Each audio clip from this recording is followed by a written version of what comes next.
He has had that Asol, some Corki, Katarina, an Echo for himself, so Huhi has kind of dove a little bit into the deep end, more so than usually in the first few days of the LCS, now here into week 2. And we'll see what Chronologic bans first. The first ban phase, 3 for each, as we have Ryze and Rengar starting us off. Yeah, and as you were saying with Huhi and having such a deep champion pool, it's something that he's always wanted to show. To bring, right? Yeah. That's the thing, is he's such a team player that he'll actually wait on having his pick selected, not so much for a counter pick, but because he wants to pull more bans. He's like, I'm okay playing my 4th or 5th or 6th best mid laner if we can get priority picks in other lanes. So sometimes they will actually pick it in the 4th slot, whereas you usually see it in that 5th slot.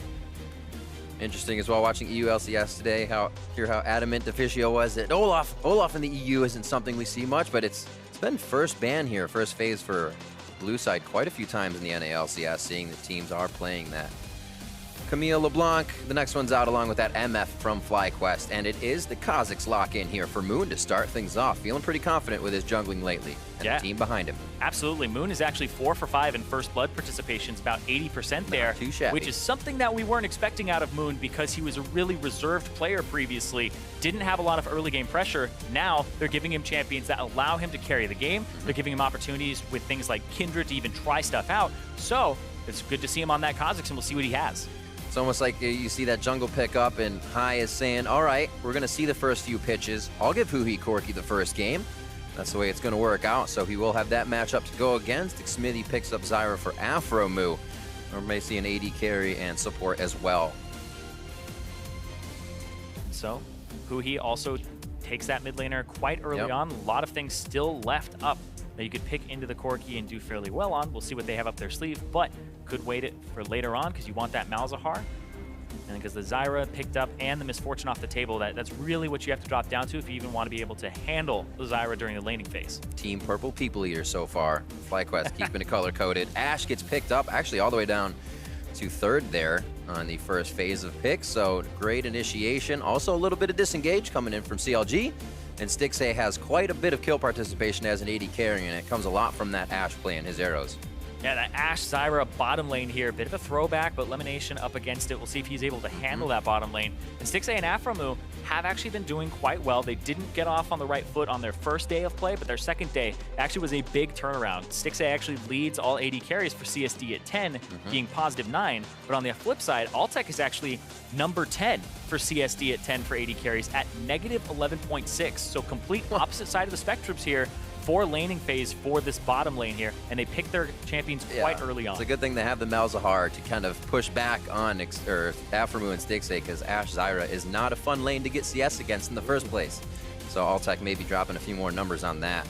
Second ban phase shows an Elise here for FlyQuest, and the Syndra Orianna Hai getting knocked down as that Corki first pick for Chronologic Gaming means we will target Hai along with those spans.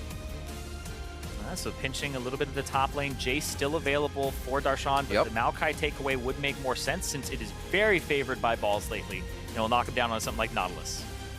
Yeah, Maokai, Nautilus, Jace is what Darshan has seen. Maokai Nautilus is what Balls has played. So there's another Nautilus play. 4 on Maokai, now 2 on Nautilus coming in for Balls in the top lane. Hai, a choice now. Where does he decide to go? That does look like the what does he decide to go with, I should say. Yeah, the Twisted Fate for Hai here, so he's able to actually get a little bit more roaming pressure on.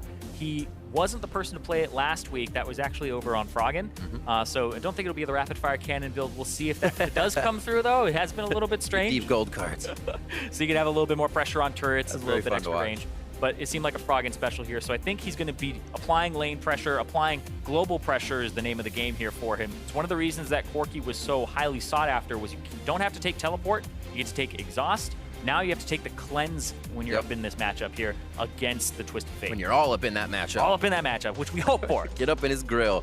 So Xmithie does pick up the Lee Sin as we see rounding out a bit of their composition. He can go hard on that if he chooses to, but also respond if Moon gets anything crazy in his first blood participation to make that go through the roof. 30 seconds left here as the teams talk about what's going to happen in the early game and what are they going to do towards the late game. Looking at these compositions, what are you kind of expecting to see from Fly, knowing they kind of wait for Hai at 6? Yeah, it's definitely for Moon to start getting things off the ground. Good thing is he has gank assistance in all of his lanes that will provide him hard CC.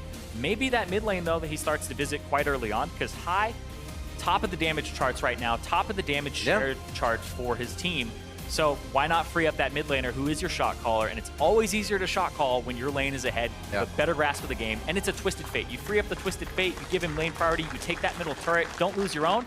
You have the entire map, and it's completely your oyster at that point. And CLG has a good amount of comfort picks in the Corki, the Ashe, the Maokai top. I feel like if they got a laning phase nice and easy, they can go with a great fighting mid game and then take it too high. Won't even be able to teleport around the map. He'll be trying to find the 5 of CLG. Ladies and gentlemen, get ready as we head into game. We're starting off week 2 here of the NALCS. FlyQuest versus Counter Logic Gaming about to get on the rift. And we're about to see if all these expectations, speculations, and theories are right about the NALCS. FlyQuest now at the top as CLG 1-1 looks to climb in the standings. Yeah, and you're talking about expectations. FlyQuest 2-0, exceeding a lot of expectations, but also commenting that there isn't any pressure on them right now. Nope. They came back in.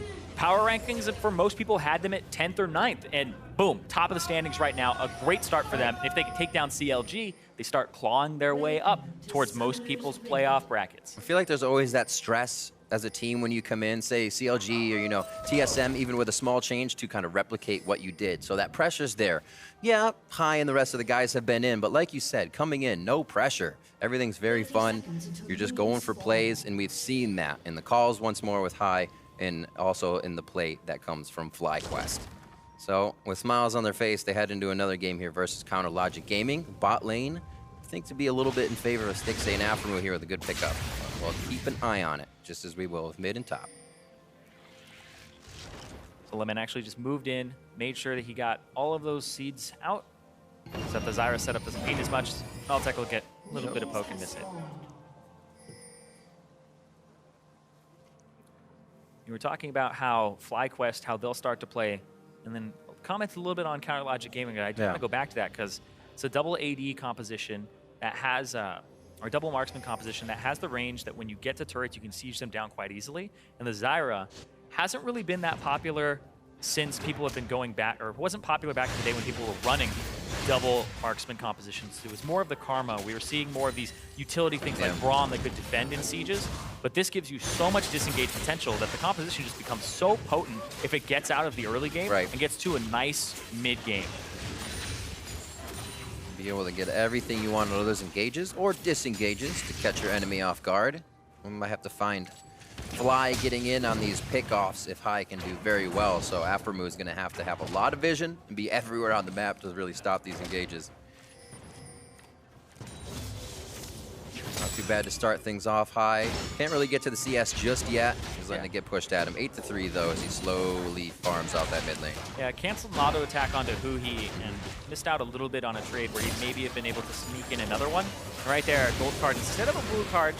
Just a little bit off, and Lemon just applying the pressure. Yeah, the Voidlings, they move a lot faster when the person has the Malefic Visions on them.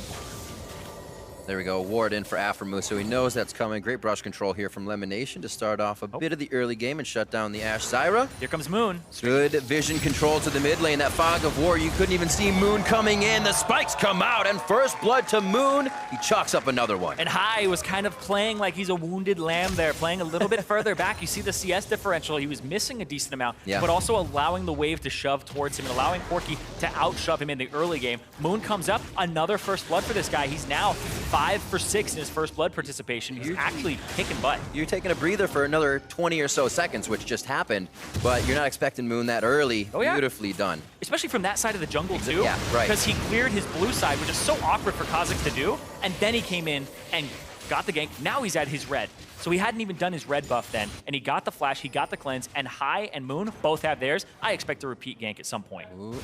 High actually almost just walking at Xmithie to say, all right, we'll be in the minions after we fight. But now Xmithie tries something mid. There's more pressure bot as Aphromoo's flash was just blown, so small things in favor of Fly here. We'll see if CLG can recoup. It shouldn't be too hard. Xmithie usually gets his pathing through the jungle right back on par and right back up with the other jungler. Yeah, Xmithie, he's been kind of middle of the pack so far. There have been some really outstanding junglers this split in the first week.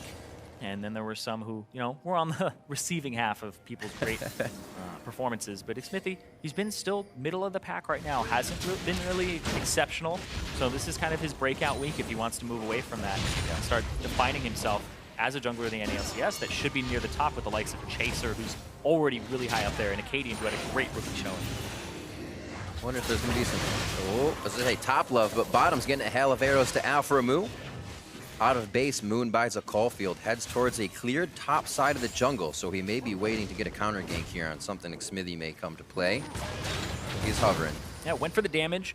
Sometimes you'll see mobility boots first out of a fed Kha'Zix so he can roam around the map. Yeah. But this is for the damage, for the skirmishes, for the fights here. And Darshan, Balls is out of mana. He did see him, though. Ping, ping? No ping. Yeah, no, he saw him. Oh, yeah, okay, yeah, he walked back a little bit. You're right. Yep, pretend you're weak and have Moon counter gank. Same thing. Now he plays the high game. I'm weak. I'm weak. Now Balls should walk up, trade a little bit. Darshan's making it look too juicy, though. Balls just keep attacking. Here comes Moon. The Caulfield's damage coming through. Dredgeline just missing. The burn is on. Xmithie safeguard to a minion, but no more shield for that one. And he goes down. Another one for Moon. 2-0 at the start. Now High is playing a little far up with Aphromoo roaming here. Shot comes up. Bit of a back and forth. You can see CLG not scrambling would be the wrong word that came to mind there, but they're trying to get back into it and not be so reactive, at least be a little proactive here. And Fly's doing a great job of staying on top of the ball. Yeah, and top lane, it was really good. Darshan was making it look a little bit too juicy, but it was something that was set up. Xmithie got spotted, so that's something when they look back at it, be like, okay, I was spotted when I went top, so the counter gank did come through, and it was quite obvious there. But Moon just barely getting it off of the red buff. That hot foot. Oh, whew. Helps him shut out the top wave, too, so it doesn't freeze, and he can have it bounce back towards him. Both top laners did blow their teleport to return to the top lane, so no TP plays onto the bottom side of the map for a little bit. So Darshan, seal on his way back out.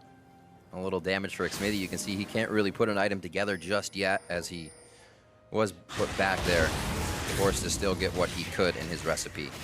BF sword for Stixxay.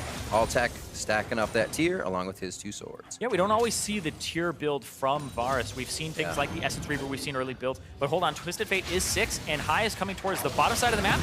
Here comes the gank. He's got a little love for Moon as well. It'll take Moon a while to get there. They fire on Aphromoo. They know his flash is down from before.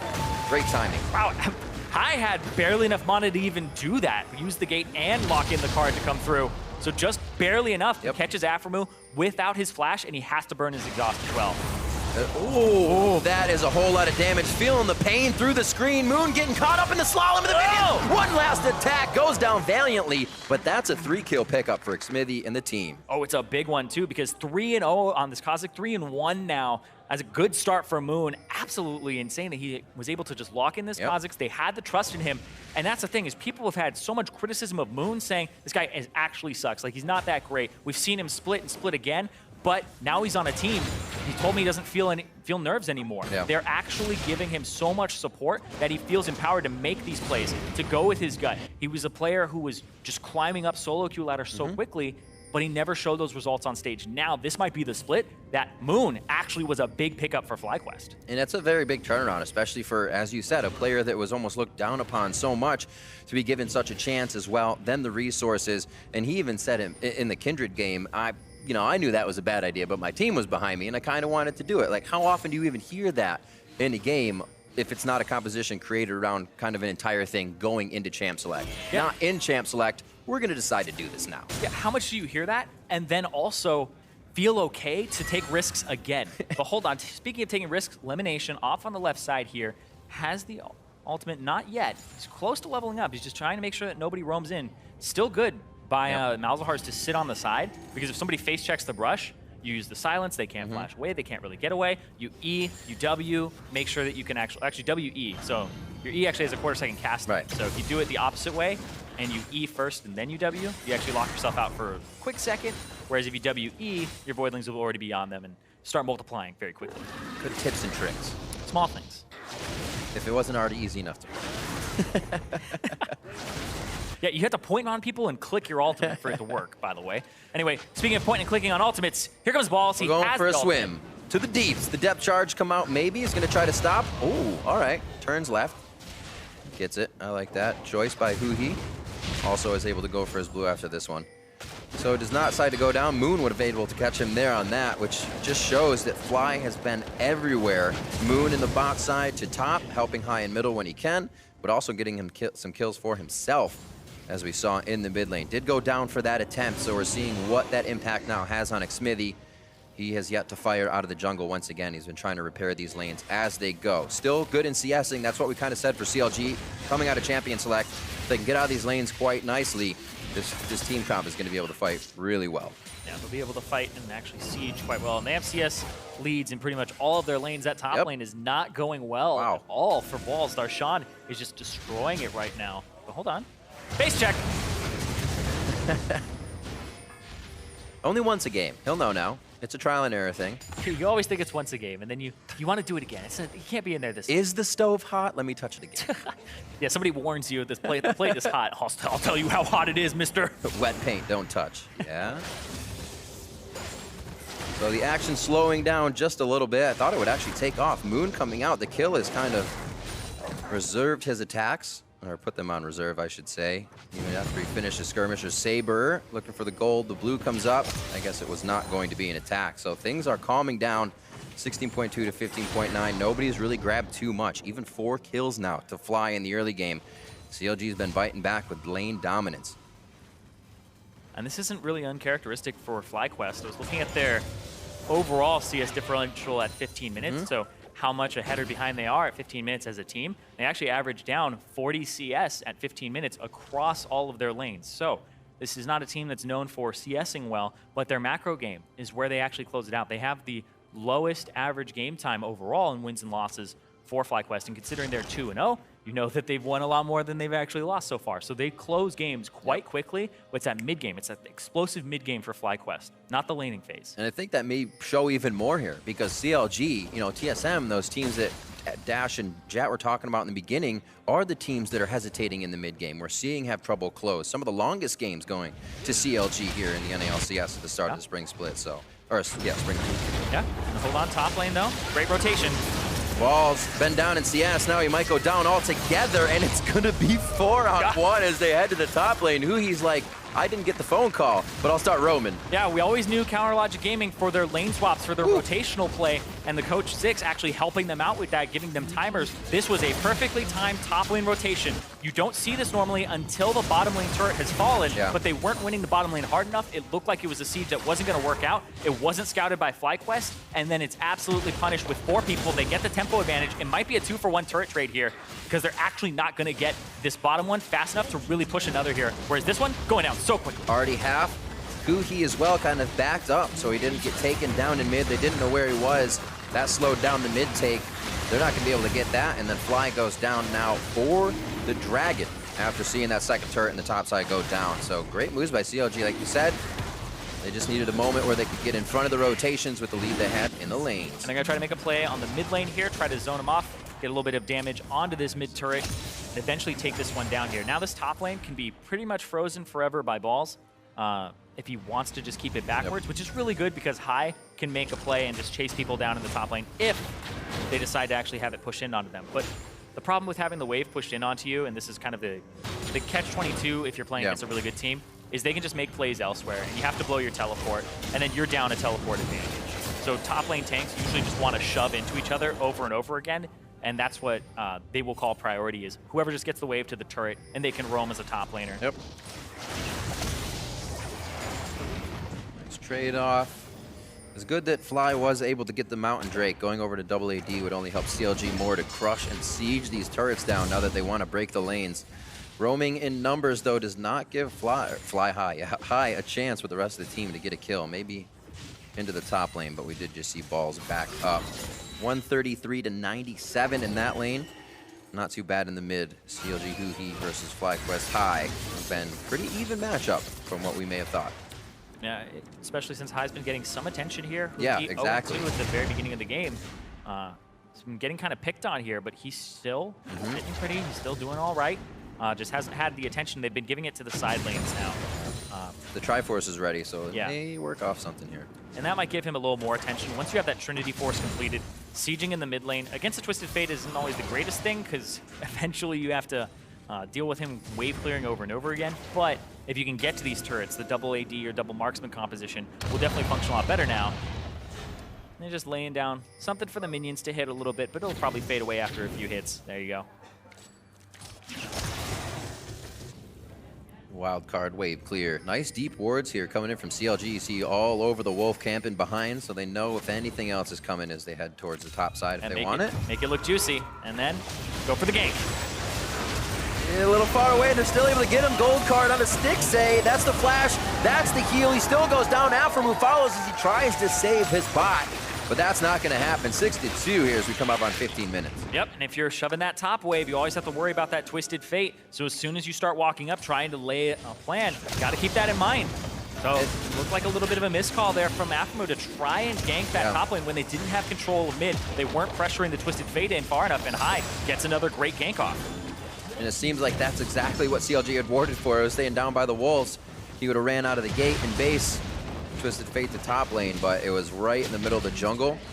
Good pickup by FlyQuest, and CLG gets another turret though, so they are just picking up gold all across the map for these fights. Yep, the Trinity Force is going to do work. This pink ward here is just to make sure that they can't see. Exactly. Where High, as you saw the ward debris over the wall as well, so it may have cleared out one previously. And yeah, they just use everything to lock up Stixxay there. The exhaust comes through, the heal, the flash from Stixxay. The ultimate from Lemonnation wasn't really like going to do too much because you thought the Zyra ulti was going to interrupt it, but it actually worked out perfectly because it kept him in place just long enough for another rotation of the gold card to come through. So 2 of these kills now onto Lemonnation. It's good about a good bit of gold. His KDA is already through the roof as usual. He keeps himself alive and always is participating and somehow KSing, but kill securing is what you want to say. The theme of this game is make it look juicy, make it look like something you want to game. Make it look, all right, Zirene. Stixxay looks pretty juicy. He goes down playing a little loosey. And now it's Aphromoo. We're gonna be trimming the plants here. He goes down, they just came back up. So they're gonna go ahead and window shop once more. Man, that's so clever. You just gotta make these kills look like they're easy to get. And I think that's a little bit of High there talking. And even when they're just practicing on these side lanes and you can see High's like, all right, just bait it. Walk backwards a little bit, push up, make it look like you're playing dumb. Because that's the thing, is you look at the enemy and you're like, God, this guy just pushed up too much. He's getting greedy for this turret damage.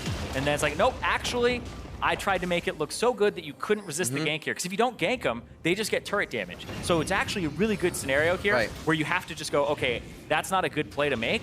He's probably in that bush. I can't know for sure. So you have to go somewhere else. But if you go somewhere else, you just like let him there by to just like throw cards at the turret and shove in. I feel like that's the rule of thumb you always play with though, is somebody's in that brush. Yeah. You spawn 4 seconds in, somebody's in the brush outside your base. Yeah, it's like blackjack. That's how you play. It's like blackjack. That face down card, always a 10. Always a 10, right? Don't hit. Don't take the chance. And then it's the right play there though. So they try to make a play up top. They don't have the reinforcement because the teleport from Darshan actually gets canceled. Balls does come through to help finish up that kill, but if Darshan, it was a more proactive play where they knew their top laner was going to be involved, you can make it a 3-on-3. Darshan arrives a little bit earlier, see what happens in that scenario. So we're up to about 17 minutes now. Xmithie has gotten himself to a point where he's basically on par-ish with Moon.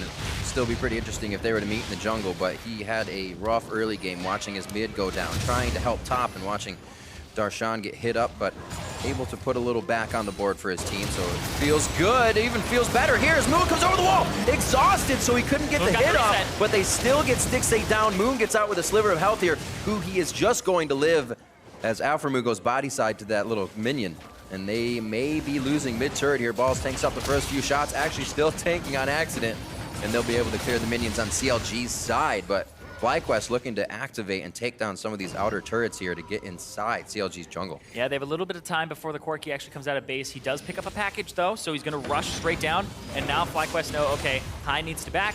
He doesn't have any way to get to Dragon quickly, and they want to defend the Drake, but they have to back off because they won't have the numbers for a little bit longer here as everybody takes some backs, buys some items, and Zonius comes through for High as well. 4-0 and 3. 3-1 and 3, thanks to Moon. His only death going to Xmithie when he was taking down Huhi in the mid lane. Yeah. So we're gonna have to see where that power comes from. We saw High hit up Stixxay with, I think, Moon or even Lemonnation. It only took a few hits for him to go down. So things are getting scary. Might see some Quicksilver sashes soon. It's an Ocean Drake, so you can give it up if you are FlyQuest. It's not a huge deal. And so they are going to let it go over to CLG.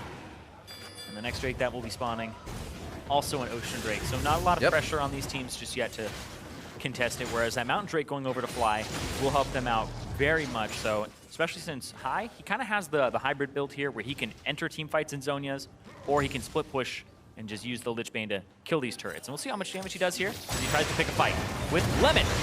Very nicely done. There's no teleport to be had by Fly. They go to CLG's teleport, hopefully able to take down the tree. I don't think they brought a sharp enough axe, though. The Twisted Fate Gate comes out. Moon's gonna come in. He'll be able to chop him down. We see another hit coming in. Huhi going on to Altec. He's able to back up. Knife depth charge from Balls. I don't think anybody's gonna be here to help him. He has just been the meat shield. Flashes out nicely, and I guess he doesn't need any help. The team does scramble up the river. They're all about to join now in mid, and it looks like CLG may have to back. Yeah, CLG did the right move there by throwing an arrow out and trying to at least catch somebody in the mid lane, but it went a little bit wide, didn't make contact, but they kept continuing, trying to actually get something out of it. But the only tier 1 turret that they have left is that bot lane turret where that gank happened. So they aren't actually covering a place where they could get something back for what just happened to Darshan. But Darshan, on plus side, getting quite tanky, so it took a long time and a lot of resources to kill him there. So Lemonnation going to be down in exhaust for a bit, and Huhi doesn't have that ultimate.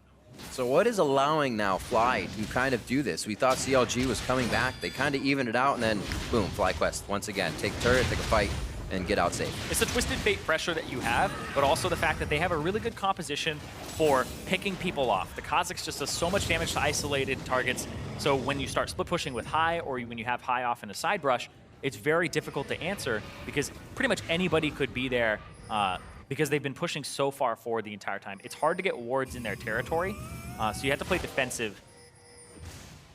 The only weakness is really, if they are splitting, it's kind of easy to kill the other members. Like you saw there, the Ashe arrow, if it made contact onto Altec, right, what's that fight look like? It's definitely a lot different.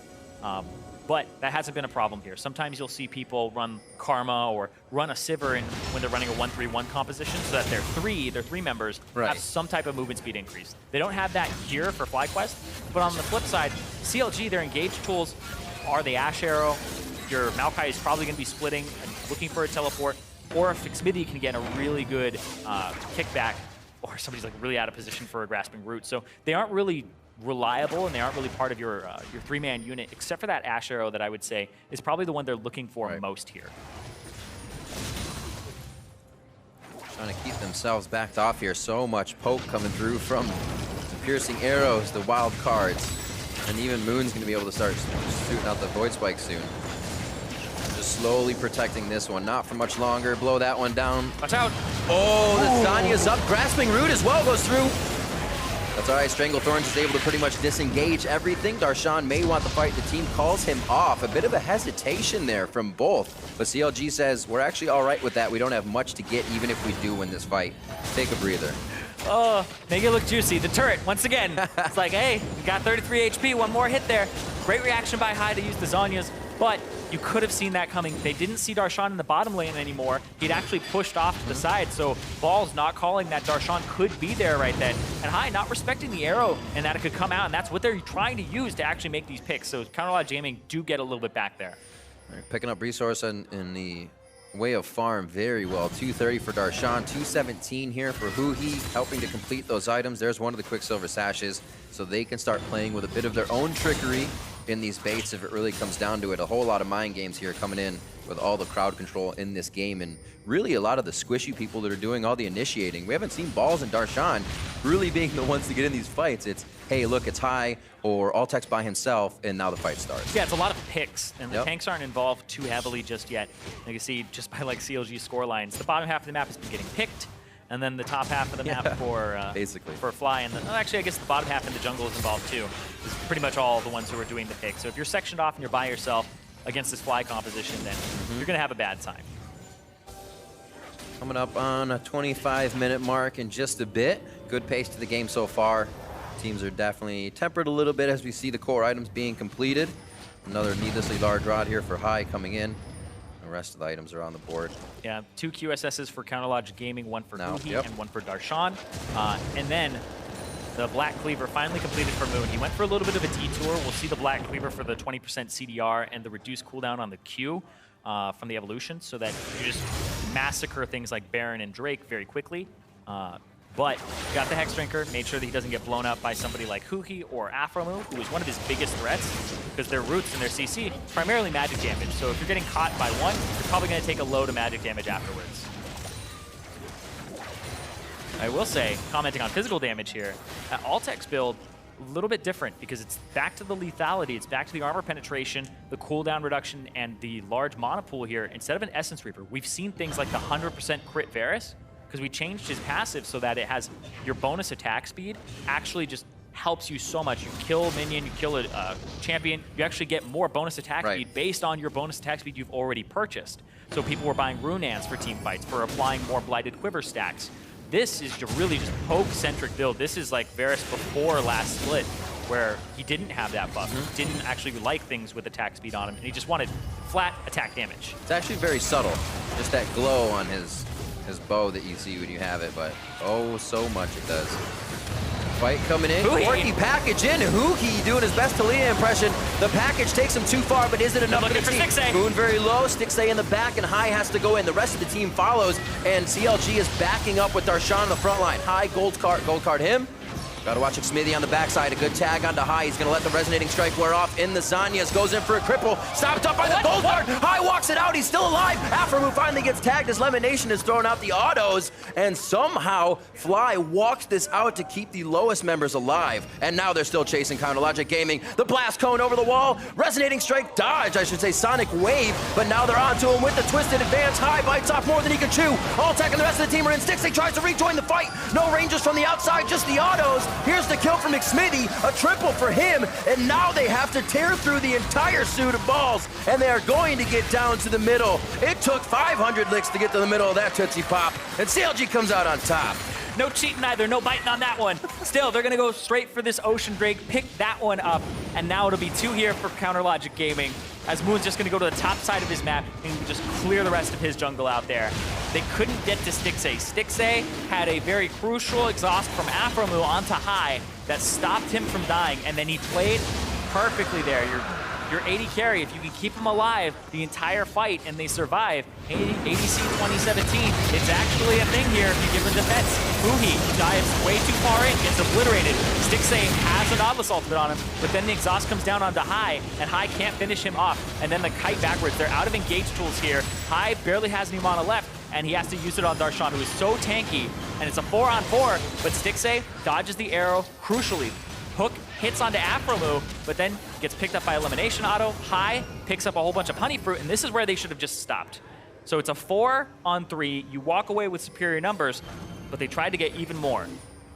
High goes over, dodges, so it looks good, but Darshan, of course, he's gonna dodge it. Now you don't have enough damage, and the base damage is enough to just take him out there. And then the Malzahar was already low. Altec gets hit up by Xmithie, and then he gets dropped, and Flash was still available for Stixxay. So Stixxay, that entire time that he had pressure on him, didn't have to use Flash to get away. So big play there for CounterLogic Gaming to get back in. And Stixxay, I mean, gotta hand it to him that he did his damnedest to survive, and it paid off. And the whole team, they're putting on their headbands. Look at this inventory. Quicksilver, I want to say headbands for everybody. I like that. It's a sash, but like, there's no rules of where you're gonna wear that sash. Be on your head. Do whatever you want with it. So yeah, they're all gonna put it on their head. They have their warrior headbands on. But Xmithie, this guy's playing like a warrior right now. 5-1-2, didn't have the greatest of starts, got counter ganked. And now, great Resonating Strike to help pick up the kill there and reach out. And eyes are on a guy like this, especially when he gets kind of his champion, right? The Lee Sin. Yeah, who's in that best Lee Sin NA tournament towards the top. So that's I mean, true. Come on. It's true. You don't always think of Xmithie and think this guy's a mechanical god, or he's a Lee Sin god. He's very tactical on his Lee Sin. Right. And he knows how to play the team fights. That's because you crushed like NASA's for how many seasons, right? Back in the day.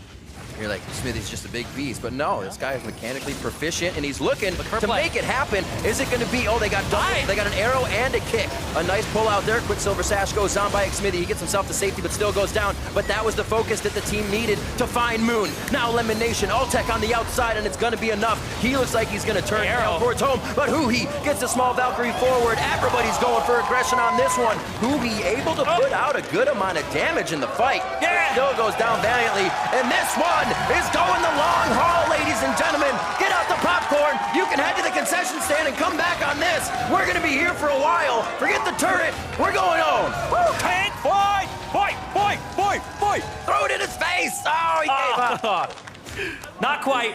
Gonna have to just back off there. So 4 for 4. But brilliantly played there by Xmithie. But I actually like the idea that CounterLogic Gaming have now. They're 100 gold up, so it's pretty much even at this point. Let's see one more time. This is great. Hovering. It's beautiful. Whoop. No shield on Lemonnation, so Good kick, double hit. Straight through high, ends up getting the arrow afterwards. Xmithie gets pulled out. Lemonnation now is off on the side, but Moon is the target for Darshan, even though there was a closer target. And this is just well played from CLG Gaming, but that's what you have to watch out for, is these arrows. So Altec's playing around the cooldown of his piercing arrow, and that's the main part of this kit, because he doesn't have the critical strike, because he doesn't have the attack speed. If you're right up in his face, it's actually not a very strong Varus build in teamfights. But if he has the time to set up, to poke people down, this is a great sieging build. This is a great build for actually poking people off of turrets or objectives, but in straight up teamfights that are being initiated by CLG Gaming, it's not the greatest of Varus builds. Guardian Angels starting to come out now. CLG has just had quite the influx of gold, and both sides had a bit of gold coming in there. High is practically built up on full items here, looking to get a final one off his Negatron cloak. Minion wave coming up a little too soon there for what Xmithie thought, and the team won't get it engaged on High. Wards, however, are in favor of CLG. They've been pushing them forward. We saw it in middle that FlyQuest haven't even warded their flanks, and that's exactly how Xmithie got in. So small things going to the wayside here are costing FlyQuest, and they're going to lose the top side, and majority of their side of the map, it's going to cost them here to jockey for this fight. Yep, High going towards the bottom turret. I don't know why there was a ping over there, or why he even went into that side, because now Baron is just going to get started up by CLG Gaming. All right, we'll scratch our heads later on that one. Chain of Corruption goes out. He's just trying to lock him down. Stixxay's on the Baron. Oh, he's got to use the Quicksilver. Gets it off the backside. Moon's going to give him a kiss and fly back out. He says hello. What a play here to start off. And Balls gets to be in the front line, grabbing one of the squishy members. Darshan in the back to get the percent damage from Nether Grasp. And now they have what they need. Moon looking to go over the wall. Can he find it? Void Spikes first. Kind of gets on Balls there, but he's just going to piggyback into the fight. Darshan staying alive as long as possible. Remember the GA. I don't think Fly did. Huhi? The GA comes back up. Huhi firing from behind over the shoulder of his crew, and he's firing true. Looks like the scrap shield and the rest of the shield for the arrow. falls, and the Courage of the Colossus will keep him up. Once again, the tanks are forced to walk away. What bloody fights, but I don't think we're finding the kills that should be solidified here. Yeah, and we're seeing people die with Summoner Spell's abilities still not being used. This is just so explosive here. Stixxay still has his flash available and his arrow, but he never gets the opportunity to really show it off here. So Stixxay has to QSS, starts running away, but takes so much damage from just the Baron. He's the last one out of the pit. Moon gets the reset, jumps back out, and now they'll get the Guardian Angel out of Darshan, which is quite big, and the flash forward for Balls to get Aphromoo, who also still has flash available. Didn't flash that, but he still gets out. And then the kill onto Darshan here, get the Guardian Angel down, hook back onto Aphromoo, and the Balls comes back up with so much HP as well. Just a long fight. These are long fights. Let's do it again. Back to the mid lane, 32 minutes in. The gloves are on. It's not even really a gold lead between these two. It's just a matter of mechanics in the fight. And like you said, Summoner Spells not being left up. Have to use them in those pivotal moments. Huhi just spitting out damage in that last fight, about 3,000. 3,500 more than anybody else in that fight over Altec there. Yeah, but you can see Stixxay pretty much got nothing in that fight. Just 95 damage. Which is pretty much like he hit Baron or something, and Runan's did one hit for him or something. He very, got locked very minimal. up right next to the Baron. Yeah.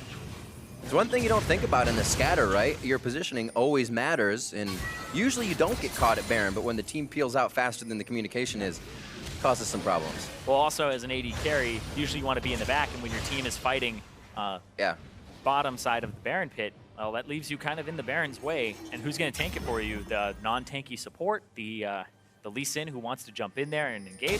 The Maokai is sure as hell not going to do it. He needs to be in the front line. Muramana finished up. Altec spitting out some good damage himself. Looking for a pick. Continue to do so. Top side, we're looking at Xmithie now. Quickly QSS that one away. Not too long of a cooldown. Probably waiting a little bit as well for Darshan to get that GA back. They probably won't hesitate on a pick that looks good, but would rather take it with it up. Darshan walking into this one, didn't really move too quick on that. It seems like he might have been looking across the map for maybe some more vision. Xmithie caught on the side, he's got to get back. Goes in, kicks Lemonnation, but nobody on the team can get back to Lemon. Xmithie put himself in the frying pan. The rest is CLG on the side as Moon tries to get their attention. It works. Gives the team enough time to back out as well as Huhi goes on an adventure for mid lane farm. Yep, Moon went for the third evolution of having the upgraded Void Spikes. We've actually been seeing some junglers on Kha'Zix level that twice instead of wings.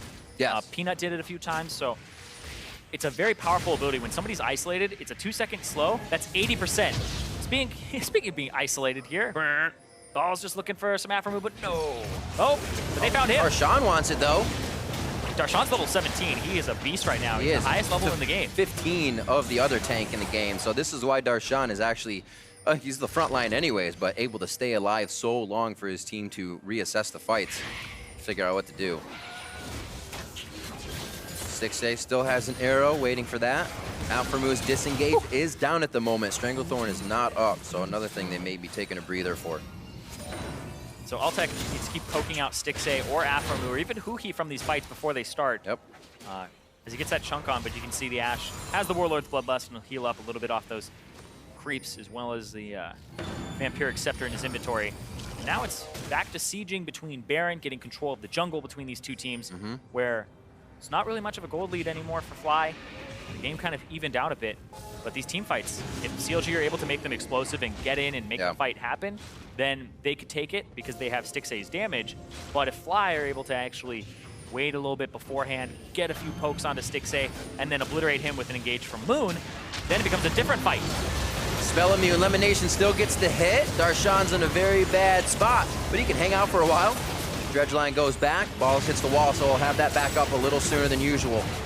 Good trade of damage. It's a bit even. I'd say CLG lost a bit more health there, and they even it out between the tanks. Very, very measured in these fights. Nobody can find the hit that they want.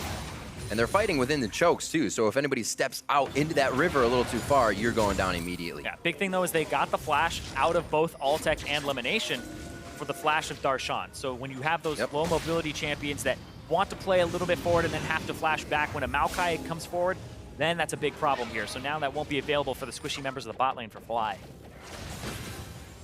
Ashe arrow and a few. Stixxay pretty far up here, but he feels comfortable. The wards have evened out as well, which are going to slow the teams down here. Now they have to all walk together. There aren't too many here for FlyQuest that go in front of the Baron pit. So CLG standing in darkness. You can see just behind there, Scrying Orb a little short. Yeah, might wait on High's ulti. It as well. High's ulti's almost up, so they don't have to completely face check, but he'll throw it out. There goes Balls. Balls gets knocked up. First Xmithie, oh, Fly high past Xmithie, has to do the flashing. GA goes down. He has to do the rezzing now. So Xmithie's gonna go down here. They focus. He did get the kick down onto Moon. Moon tried to jump out. He hadn't really gotten the jump in, and that's High going down. A lot of the damage right to Altec as well. Huhi trying to fire true. One more over the wall. Finds Altec. That's the double kill. Moon is in his eyes. Darshan will go down, so that means Huhi's gonna have to back off here.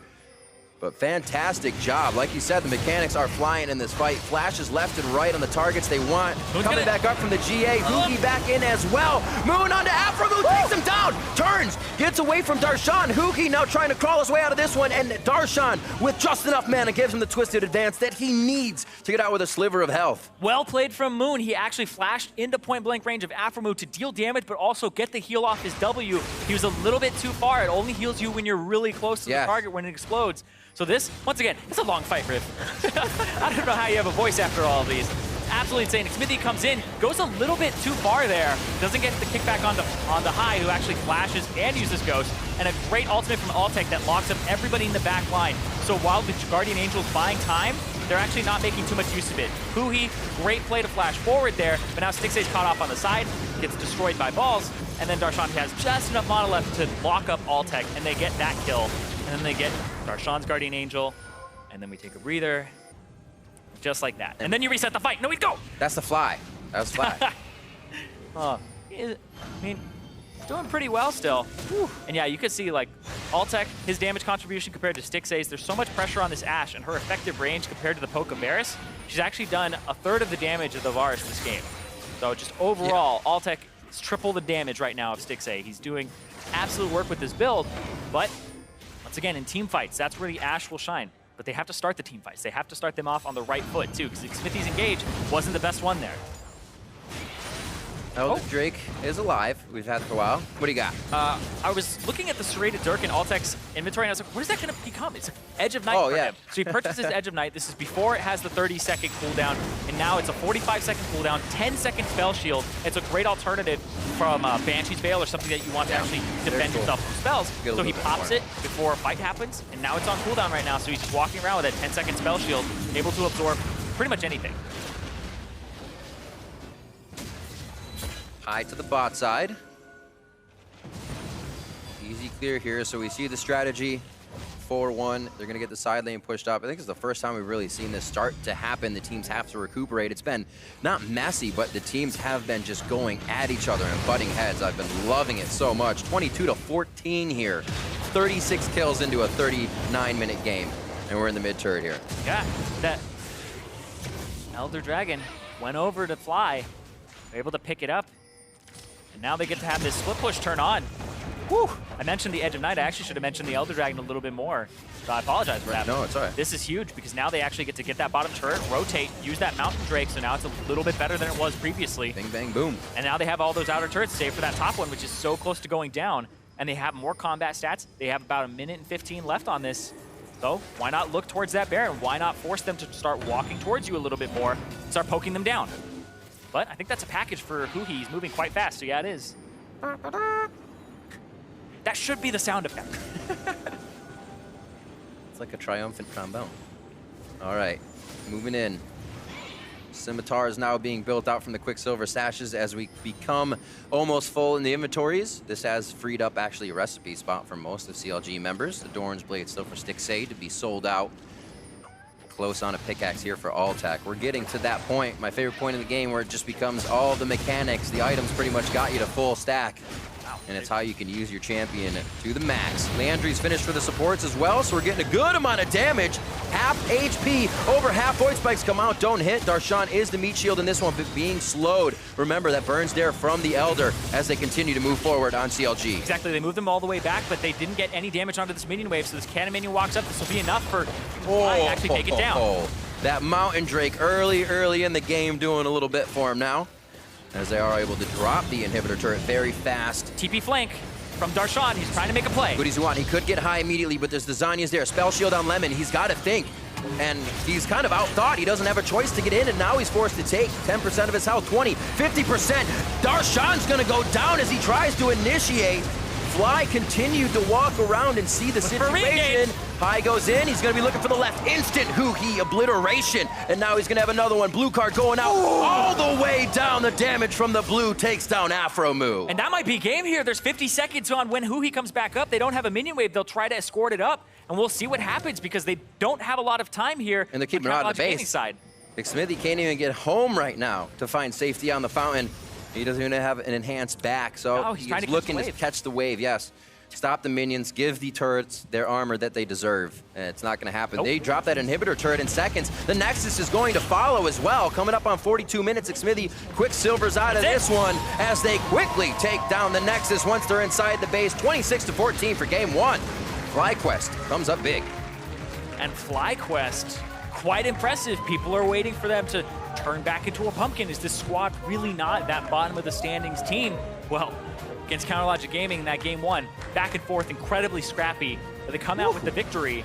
Now they're trying to make a statement. If they can start off 3-0, that is huge for this team. 40 kills in a 42-minute game. I think you saw Huhi do it multiple times. He's like, all right, what was that? Well, we got to stop doing that. Yeah. I'm sure the fights were great. It was fun to make calls, but that has to be so stressful when you're down so much. Usually in a game, you're always on the map, providing wards, doing things, but when your screen is gray, majority of the game, it feels so much different, and you're anxious to get out there, and we saw it, anxious to fight again. They continue to butt heads. Yeah, I mean, Huhi got attention right off the bat, right from Moon. Moon starts off the game 3-1 with 2 of those kills being on Huhi in the mid lane, and Huhi, he's talking a little bit about how it's on him to start a lot of these fights right now, and it's just not working out. You're seeing him Valkyrie straight through with the package and then get blown up immediately. So right now it looks like Huhi, he's still calm, cool, collected, the Huhi that we've known, and the Huhi that we love because he's been one of those great American shot callers. And now on the other side, it looks like Aphromoo needs to step it up a little bit because Huhi is going to need a little more attention to get freed up because he's being proactive, but it's not working out.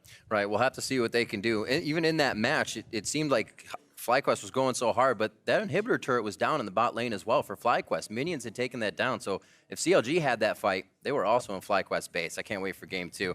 For more on that game 1, let's send it over to Dash and Jat. Thank you very much, Riv. FlyQuest getting that first victory. However, it did not come easily for them. Ooh. Let's talk about this mid lane matchup. Huhi versus Huhi. We had centered it all around this Corki pick. Lo and behold, CLG does put a lot of priority into securing that for Huhi in the mid lane. We did our homework on this one. We made the Corki graphic to talk about how they both play it. Huhi was better on it. We even mentioned that Hui's had a small champion pool in the past, and CLG might try and deny that. So here we have. Lo and behold, they did. Yes, we got the first rotation Corki in for CLG. Of course, the standard red side bans, which do include LeBlanc. But then we see the Syndra and Orianna follow-up testing Huhi, saying, what are you going to take into a very safe Corki matchup? Exactly that. So you just look at all the mid laners. We haven't seen Corki pick this early. Then you saw bans on the second fan of the ban phase. You can see down in the bottom right there, Syndra and Orianna just trying to take all of Hui's options away. And while CLG targeted Huhi in the draft phase, once you got into the game, it was Fly really helping out Huhi in the mid lane. Absolutely. So yeah, FlyQuest recognizing the focus that CLG put to the mid lane, they decide to compensate by in-game visitations to the mid lane. Now, this is all pre-10 minutes. Yeah, so they're level 2 when this happens. They get both summoner spells and a kill because Moon did a very early gank. CLG's like, well, we have to counter, but Huhi still had flash, doesn't even have to use it. That counter gank doesn't help that much. And that was kind of the end of the assistance that Huhi would get. This is just Moon running once again for a gank after Huhi had actually ganked the bottom lane. He wasn't expecting him, but you can see they're firing down there.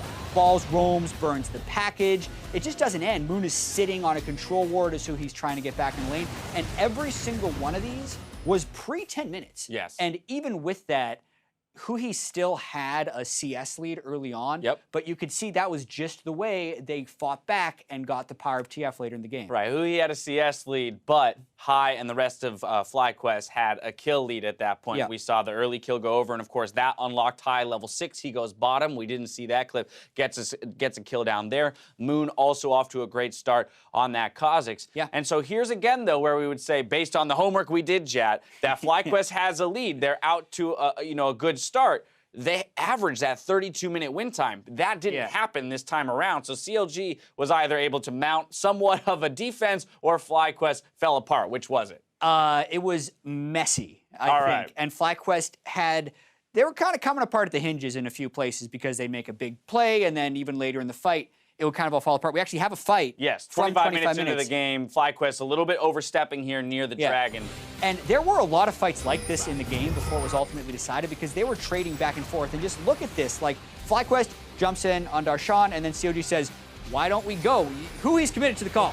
He flies in an Ashe arrow, which actually makes it impossible for the Ashe arrow to land because he was ahead of it and he knocks everyone to the side. But he dies almost immediately. And then you get to see FlyQuest looking like they're kind of turning this fight around. They could never really kill Darshan because of the lethality build on Varus, which isn't a great tank killer in one of the reasons. Huhi stays alive because of honey fruit, so very slim margins. And you're thinking, okay, FlyQuest has won this 2-1, but it actually looked almost like a good idea. Darshan is low, Xmithie's low, they can get a 4v2. But in stepping back from the queue, he misses his gold card on a Darshan, and Xmithie finishes. And then Xmithie ended up ending this fight with 5 total kills on the game, and CLG kind of got it back. But this was a microcosm of the chaos of this game and how both of these teams really did come to fight. The pick ban stuff was out of the way. Huhi got a ton of ganks early on, but then after that, it was just a total bloodbath. Right, and that's, again, not something that's super characteristic of at least CLG in their, former iterations or just from last year. This is not the team that goes and runs their head against the wall over and over, hoping that eventually they'll break through. So a different look on them this time around. Now for FlyQuest, again, they're still a newer team, so we're trying to figure out what is their identity. And leading up to today, we would have said, okay, they're getting some solid early leads and they're closing them out. This game showing a bit of a misstep and maybe some shakiness in their ability to close out against slightly better teams. Yeah, and also whenever you're a shot caller that is as bold as Huhi, it's not going to work out every single time, and we saw some bits of that. Interestingly enough, as we just saw the damage chart there, Altec doing 44,000 damage. Yes. We mentioned how his build was very lethality heavy and it wasn't great at taking down Darshan's Maokai. But what it was great at doing was getting poke through the Maokai to kill everyone else. And we saw a bunch of fights where everyone was dead except the Maokai, and that's one of the reasons he was able to top the damage charts. Lethality, great at killing other marksmen later in the game. Absolutely. Did have an interesting path to getting there, though. We saw kind of bits and pieces of items the whole way through, which may have slowed them down a bit. Super early executioners, along with the tier. Of course, we will see what happens when we move into 7.2 as lethality changes will actually take effect, and that Varus build might become even stronger. Exactly. And I do want to get back to your question earlier, talking about like which FlyQuest turns up and where they turn into a pumpkin. Right. Not necessarily, but I will also say that neither of these teams looked great. Yeah. There were enough misplays in this game that if one of these teams would have been able to pull back after getting in a lead or not try to blindly, at one point, Aphromoo and Stixxay tried to like 2v1 with nothing in Fog of War and they ended up just both dying very early on. So those were kind of gifts to FlyQuest and they still didn't have a super clean game. Right, player of the game is going to High in the mid lane, so off the Corki, but on to the TF, still has the ability to affect the map with a little bit of help, or maybe a lot of help. A lot of help. From the team. But that's the weird thing with High, you know, because he actually takes that help and he pays it forward. Right. Twisted Fate's the perfect champion to do that on. He gets a small advantage in lane, bottom lane, kill, top lane, kill, split push, kill. And then even in team fights late in the game, still very effective. All right, we had a mid-game focus game 1. What do you expect to see in game 2? I actually expect them to continue to try and target High because even though High got about 17 ganks before 10 minutes, he still wasn't a super person for like super taking over the game. CLG just got to do a better job executing what they did. And Aphromoo and Stixxay have to take it easy a little bit. They've gotten smashed in almost every early game this year. Absolutely, although I will say slight bright spot for CLG was Darshan in the top lane. CS lead and a solid scoreline on that Maokai. Haven't seen him show up so much recently. Maybe this is his time. We have to step away for a break, but when we come back, we jump into game 2 of FlyQuest versus CLG. Don't touch that browser. North American LCS. We'll be right back.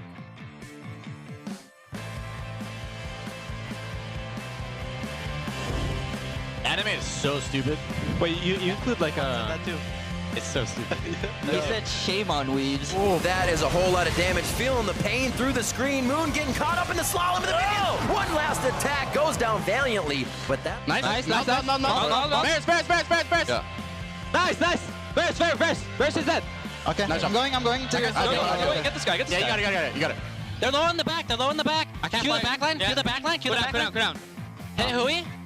They're low. You guys, Corki. Hit him. Watch the W. Oh, he's got to use the Quicksilver. Gets it on the backside. Moon's going to give him a kiss and fly back out. He says hello. He has to do the rezzing now. So Xmithie's going to go down here. They focus. He did put the kick down onto Moon. Moon tried to jump out. He hadn't really gotten the jump in, and that's High going down. A lot of the damage right to Altec as well. Huhi trying to fire true. One more over the wall. Finds Altec. That's the double kill.